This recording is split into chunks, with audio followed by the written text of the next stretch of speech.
రేవంత్ రెడ్డి గారు ఎందుకు చేస్తారమ్మా నేను ప్రధానంగా గతంలో కల్వకుట్ల కవిత ఏఐసిసి పెద్దల్ని కలిసింది. కాంగ్రెస్ పెద్దల నుంచి గ్రీన్ సిగ్నల్ రాలేదు. బట్ గ్రీన్ సిగ్నల్ వస్తే కల్వకుట్ల కవిత కాంగ్రెస్లో చేరే అవకాశం ఉందని ఒక చర్చ కూడా నడుస్తుంది. కొంతమంది సోషల్ మీడియాలో కూడా ప్రచారం చేస్తారు. కాంగ్రెస్లోకి వచ్చే అవకాశం ఉందా? వస్తే వెల్కమ్ చెప్తారా కవితకు? కాంగ్రెస్కి వస్తా అంటే ఇప్పుడే ఈరోజే చూశారు రేవంత్ రెడ్డి గారు ఏమన్నారు, నేను అలాంటి వాళ్ళని కలుపుకోవాల్సిన అవసరం కానీ మా పార్టీకి కానీ నాకు కానీ ఆ పంకిమాల చెత్తను రుద్దుకోవడం కానీ మాకు అవసరం లేదు అని అన్నాడు. ఇప్పుడు ఎవరినైనా మంచి వాళ్ళని తీసుకుంటారు కానీ ఇప్పుడు అది బీజేపీకి అలవాటు. ఎందుకంటే వాళ్ళ మీద ఎన్నో రకాల స్కామ్లు ఉన్న వాళ్ళందరినీ కలుపుకొని పార్టీలు చేయడంగానే వాళ్ళు మళ్ళీ పునీతులు అయిపోతారు. అందుకనే మా ప్రియాంక గాంధీ గారు చాలాసార్లు పార్లమెంట్లో కూడా అన్నారు, అక్కడ ఉన్నన్ని రోజులు వాళ్ళని ఇబ్బంది పెట్టిన మోదీ గవర్నమెంట్ బీజేపీ గవర్నమెంట్ వాళ్ళ పార్టీలో తీసుకోగానే వాళ్ళని వాషింగ్ మిషన్లో వేసి క్లీన్ అయిపోయినట్టుగా పెట్టుకుంటారు. వాళ్ళ మీద ఏ చర్యలు ఉండవు. అట్లాంటిది ఈమెకు కూడా తెలుసు కాబట్టి ఈమె ఏమైనా పోవచ్చేమో, ఈమెకు ప్రొటెక్షన్ కోసము ఈమెకు సెల్ఫ్ కాపాడుకోవడం కోసం ఈమెకు అవసరం ఉంది. మాకేం అవసరం ఉంది బీజేపీతో? ఎప్పుడు కూడా మాకు అవసరం లేదు. మాకు సంబంధించి కేంద్రంలో ప్రభుత్వం వేరైనప్పటికీ కూడా కాంగ్రెస్ ప్రభుత్వం తరఫున ఒక ముఖ్యమంత్రిగా మాకు రావాల్సిన వాటాల విషయంలో కానివ్వండి, నిధుల విషయంలో కానీ ఇప్పుడు వరదలు వచ్చాయి, ఇక్కడ అన్ని కొట్టుకుపోతున్నారు జనాలు. జాతీయ విపత్తి కిందకే అసలు మోదీ దీన్ని ప్రకటించాలి. ఎవరిని అడగాల్సిన లేదు. కళ్ళు లేవా మోదీకి? ఇప్పుడు ప్రకటించాల్సింది పోయి అన్ని దేశంలో మొత్తం కూడా భారతదేశం మొత్తం యావత్తు కూడా ఈరోజు మొత్తం కొట్టుకుపోతున్నారు జనాలు. అనమో రామచంద్ర అంటున్నారు, ఒక పక్కన రైతులు చచ్చిపోతున్నారు, జనాలు చచ్చిపోతున్నారు. సో ఆయనకి ఇప్పుడు ఆయన విదేశాల్లో తిరగడానికే సమయం లేదు ఆయనకు. దాన్ని పట్టించుకొని మాట్లాడాల్సిన సమయం అలాంటి వేస్ట్ చేసే పనులు మేము ఎప్పుడు కూడా చేయం. ఆ రోజు నుంచి ఈ రోజు వరకు కూడా ఇందిరమ్మ రాజ్యం కావాలనుకున్నాము, ఇందిరమ్మ కోసమే పనిచేస్తున్నాము. ఈరోజు ఆ పరిపాలనే మాకు కావాలంటున్నావు, ప్రజా పరిపాలనే కావాలనుకున్నావు. నీలాగా పదవుల పంచాదులు, పైసల పంచాదులు, మూటల పంచాదులు, నేను ఎక్కువ తిన్నానా నువ్వు తక్కువ తిన్నానా? మరి ఇప్పుడు మీ నాన్న పక్కన ఉన్నాడు, మరి పొద్దున అంత శత్రువులు అయితే మీ నాన్నని ఎందుకు వదిలేసమ్మా బయటకు పోతున్నావు? నువ్వు ఇప్పుడు పార్టీ సభ్యత్వాన్ని కూడా రాజీనామా చేసినావు అనేది నాకు డౌటే. చేసిందా పక్క?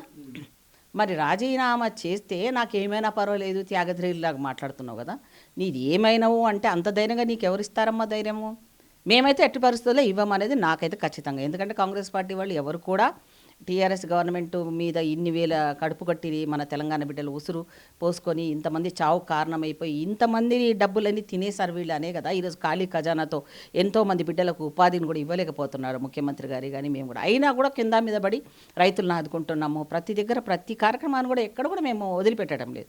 అలాంటిది నువ్వు ఈరోజు మా మీద నింద వేయడానికి నీకు ఎంత ధైర్యం? నీకు ఈరోజు అంటావా నువ్వు నీ పార్టీలో 4 మహిళలు మాట్లాడే స్వేచ్ఛ వచ్చింది, ప్రజాస్వామ్యం ఇప్పుడు కనపడింది. నాకే ఒక సీఎం కూతురు, నువ్వు సీఎం కూతురు అయితే ఎంత, సీఎం పని మనిషి అయితే ఎంత? మాకేం అవసరము? సీఎమే, ఆయన ప్రోటోకాల్ ఆయనకే ఉంటుంది కానీ ఆయన కూతురుకు ఉండదు, ఆయన ఇంట్లో ఉన్న చుట్టాలకు అందరికి ఉండదు. ఎవరికి అధికారం ఉంటుందో ఎవరికి హోదా ఉంటుందో వాళ్ళకే ఉంటుంది తప్ప ఇప్పుడు పెళ్ళామైనంత వరకు మొగుడికి ప్రోటోకాల్ ఉండదు. అట్లనే రాజ్యాంగంలో అంటే అది ఇచ్చిన ఒక గొప్పతనం ఏంటంటే ఎవరు ముఖ్యమంత్రి ఉంటే వాళ్ళకే ప్రోటోకాల్ వాల్యూ ఉంటుంది. ముఖ్యమంత్రి కూతురు అయితే ఇంట్లో నువ్వు, బయట కాదు. నువ్వు పార్టీ కార్యకర్తల్లో అందరు ఎట్లున్నారో నువ్వు కూడా అంతనే. నువ్వు జాగృతి 20 ఏళ్ళ నుంచి జీవితాన్ని త్యాగం చేసినావా? ఈ 100 రోజుల్లోనేనంట ఈయనన్నీ ఉద్ధరించేసిందంట. మరి మీ అయ్య వేస్టా ఈ లెక్కన? మీ నాయన ఏం చేయలేడు, మీ అన్న ఏం చేయలేడు. ఇక నువ్వే ఆ ఇంటికి వారసురాలిని. రాజకీయంగా రేపు పొద్దున నాకే అధికారం మా అయ్య కట్టబెట్టాలి. కాంగ్రెస్ మా అయ్యకి మన ఆరోగ్యం ఇప్పుడు అసలు నన్ను అడిగితే నువ్వే మీ నాయన ఆరోగ్యాన్ని పాడు చేస్తున్నావు.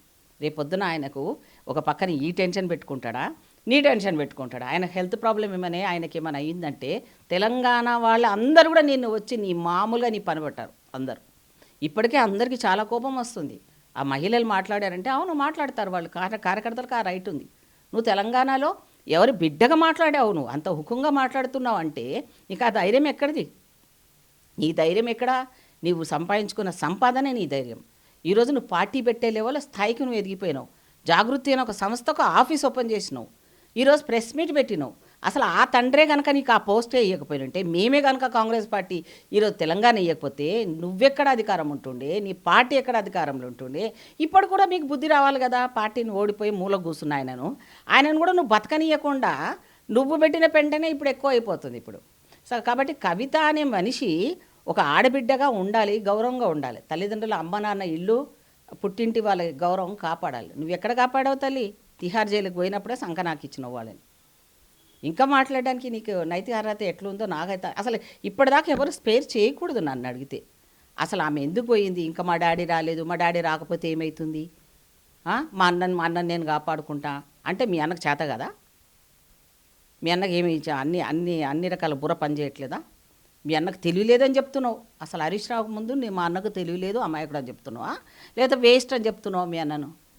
వాళ్ళని ఏ రకంగా జీరో చేసి పడేసినావంటే, నువ్వు మంచి చేసినావా చెడు చేసినావు అంటే ఇంట్లో ఉన్న శత్రువుని ఈశ్వరుడు పట్టలేడంట. నువ్వు వాళ్ళకి పెద్ద శత్రువు నన్ను అడిగితే. ఇంట్లో ఒక కుంపటి పెట్టినవు నువ్వు ఇంట్లో.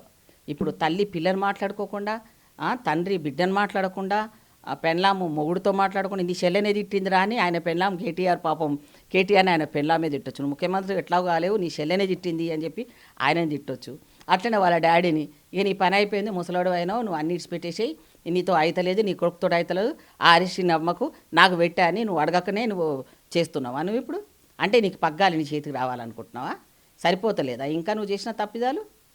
అంటే తెలంగాణ బిడ్డలకేమో చదువుకోనికి డబ్బులు లేవు, ఉద్యోగాలకు డబ్బులు లేవు, కానీ నీ పిల్లలు మాత్రం అమెరికాకు పోయి నువ్వు పంపించి వాళ్ళని సేఫ్గా చేసి పెట్టుకొని నీ ఆస్తులను చక్కగా జాగ్రత్తగా కూడబెట్టుకొని ఈడికొచ్చి నువ్వు తెలంగాణ ఆడబిడ్డల గురించి మాట్లాడుతున్నావు, తెలంగాణ యువకుల గురించి మాట్లాడుతున్నావు, నిరుద్యోగుల గురించి మాట్లాడుతున్నావు, బీసీ నాయకుల గురించి మాట్లాడుతున్నావు. నువ్వు రేవంత్ రెడ్డిని అడిగేంత ధైర్యమా నీకు? అర్హతనా నీకు? అసలు నీకు ఏం అర్హత నాకు అర్థం కాదు. ఒక ముఖ్యమంత్రిని పట్టుకొని నేను డైరెక్ట్ సవాల్ ఇక అయిపోయింది. నీ ఆ మాత్రమన్నా నీకు టీఆర్ఎస్లో ఉన్నావు, బీఆర్ఎస్లో ఉన్నావు అనుకొని ఇప్పటివరకు ఎవరైనా నీకు మాట్లాడారు. ఇప్పుడు రిజైన్ చేసి నీ ముఖం మీద పడేశారు. పడేసినాక నువ్వు మామూలు ఒక వ్యక్తివి. ఇప్పుడు నీ జాగృతి అనేది ఒక ఆర్గనైజేషన్ మాత్రమే, అది పార్టీ కాదు.